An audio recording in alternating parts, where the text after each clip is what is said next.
তো ভিডিও দিতে পারি না তো কয়দিন ধরেই, কারণ গলার অবস্থা এমন অবস্থা হয়ে রয়েছে যেমন লাগে একটা ব্যাঙ ঢুকে রয়েছে। তো আজ 4-5 দিন যাবতই ঠান্ডা লেগে রয়েছে। আপনাগুলো ভিডিও শেয়ার করুম, শেয়ার করতে পারতাছি না কারণ ভয়েস দেওয়ান লাগবো। আর আমি তো ভয়েস ছাড়া আপনাগুলো কোনো সময় মনে হয় না এমনি আমার ঘরের চিল্লাস পাল্লার ভিডিও দিছি। তো যাই হোক, ভয়েসটা খুব কষ্ট করে দিলাম। আশা করি সবাই খারাপ দৃষ্টিতে দেখবেন না। তো যাই হোক, এদিক দিয়ে ডাইল বয়া দিছি আর এদিক দিয়ে রান্ধুম তরকারি। তো সকাল সকাল এই রান্না বান্নার আয়োজন করতে গিয়ে হিমশিম খাইতে হয় কার কার কোন। তো সকাল সকাল শীতের সকালের মধ্যে কিন্তু রান্নার একটা মজাই আলাদা। কারণ কি রান্নাঘরের মধ্যে যতক্ষণ থাকি ততক্ষণই আরামে থাকি। রান্না করতে বারণ মানেই এই শীতটা ধরলো। তো যাই হোক, তারপরে কিন্তু গৃহিণীরা বইয়া থাইকা নাই। তো পুরুষরাও বইয়া থাকে না। পুরুষরাও কাজ করে, মহিলারাও কাজ করে। মহিলাগো জায়গা, পুরুষও পুরুষের জায়গা। তো পুরুষের একটা পুরুষ ছাড়া যেমন সংসার অচল, একটা মহিলা ছাড়াও সংসার অচল। তো যাই হোক, এদিক দিয়ে কথা কইতে কইতে রান্নার শেয়ার রান্না কি রান্না করতেছি আপনাগুলো শেয়ার করি। তো আজকে কলিজি রান্না করতেছি, কলিজি ভুনা করতেছি, যার কারণে একটু পেঁয়াজ, এলাচ, দারচিনি, আদা, রসুন, জিরা গুঁড়া, হলুদ মরিচের গুঁড়া, আদা, তেজপাতা এটি সব কিছু দিয়ে বয়া দিছি। তা আমি কিন্তু আপনার আমার ভিডিও যারা দেখেন এরা কিন্তু প্রায় দেখেন আমি মাংসের মধ্যে বা ইয়ার মধ্যে টমেটো খাই। হয়তো অনেকে মাংস টাংসের মধ্যে টমেটো খায় না। তা আমার টমেটোটা দিলে ভাল লাগে। তরকারিটা যেকোনো তরকারির মধ্যে আমি টমেটো ব্যবহার করি। মানে আমার আমার নিজস্বভাবে ভাল লাগে, ব্যক্তিগতভাবে। তো যাই হোক, আপনারও কেমন লাগে জানি না। তো যাই হোক, আমার এই রান্নার রেসিপিটা অনেকেই হয়তো অন্যভাবে নিবেন। কারণ যারা হয়তো কলিজিটা সিদ্ধ কইরা খান হ্যাগোর লাগি আমার একটা উপদেশ, যে কলিজিটা কিন্তু সিদ্ধ কইরা পানি ফালায়া দিয়া খাওয়ার চেয়ে কিন্তু এই ডাইরেক্ট বয়া দেওয়াটা বা ডাইরেক্ট খাওয়াটা কিন্তু আমার কাছে খুব ভাল লাগে। মানে এই জিনিসটা আগে আমি পছন্দ করতাম না। আমিও রান্না যে সময় শিখতে মানে শিখতাছি না, মানে শ্বশুরবাড়িতে আইছি এ সময় মনে করছি কি যে হয়তো কলিজি বাপই রান্না করে। শাশুড়িরে দেখছিলাম কিনা খেয়াল নাই। কিন্তু আমার কাছে মনে হইতো যে কলিজি ভাপে রান্না করে। কিন্তু না, পরে দেখছি যে না, সিদ্ধ করে খাওয়ার চেয়ে এইভাবে, মানে আমার হাসব্যান্ড কইতো যে, "এই তরকারি মনে হইছে কেরে? এই কলিজির তরকারি?"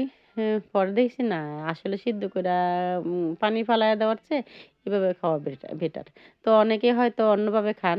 আর এই যে একটা আলুর ভর্তা, এই আলুর ভর্তাটা হইলো আমার ঘরের সবচেয়ে ফেভারিট একটা জিনিস।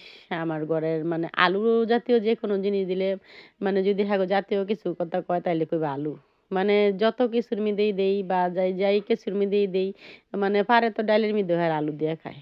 তো যাই হোক, আপনার লগে ভিডিওটা শেয়ার করলাম। এটা হচ্ছে বাগের আলুর ভর্তা। আমগো এইভাবে আলুর ভর্তাটা পোলাপানও পছন্দ করে, যার কারণে আমার প্রায় দিনই বানাইনো হয় বা একটু আলু ভাজা করা হয়। কারণ পোলাপানের পছন্দের জিনিস করার চেষ্টা করি যতটুকু পারি নিজের উম আয়ত্তের মধ্যে এটুকুই চেষ্টা করি। তো আপনার লগে রান্দা হজবরল লই দিতেছি। কারণ কিছু রান্দা হয়তো হয়ে আইছে, কিছু রান্দা হইতাছে। আর এদিকে ২ টা ডিম সিদ্ধ করে লইছিলাম আবার। তো ডিমটা আবার কাগর লাগিয়া সেইটাও আপনার লগে শেয়ার করুম। পুরা ভিডিও না দেখলে বুঝবেন না যে ডিমডি আমি কই দিমু। তো যেই ডিমডি একটু সিদ্ধ কইরা ছিলকা ছাড়া রইছি, তার এদিকে লবণ আর হলুদ দিয়ে একটু ভাজা করে লইতেছি। তার এদিকে কলিজিটাও একবারে হয়ে গেছে গা। তারপর কলিজির মধ্যে আমি কইছি আলু দিতাম না।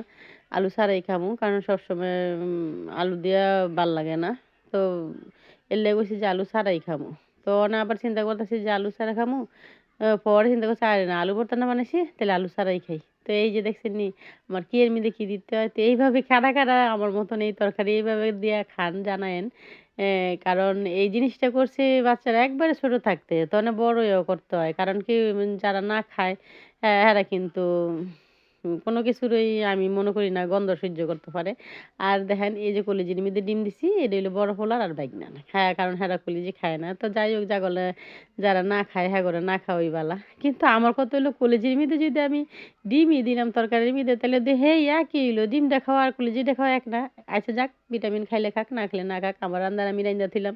কেডা খাইলো না খাইলো যার ব্যক্তিগত ব্যাপার। আমার রান্দার দরকার আমি রান্ধলাম। আর কেমন হইলো জানায়েন কমেন্টে যে রান্নাটা কেমন হইছে। আর এইভাবে হযবরল কইরা কলিজির মধ্যে ডিম দিয়া কেডা রান্না কইরা খান বা এক মাছের লগে আরেক মাছ দিয়ে কিভাবে খান আমারে জানায়েন। আমার তো সবকটা ভিডিওর মধ্যে হয়তো ইমুন হিমুন তরকারির ভিডিও আছেই।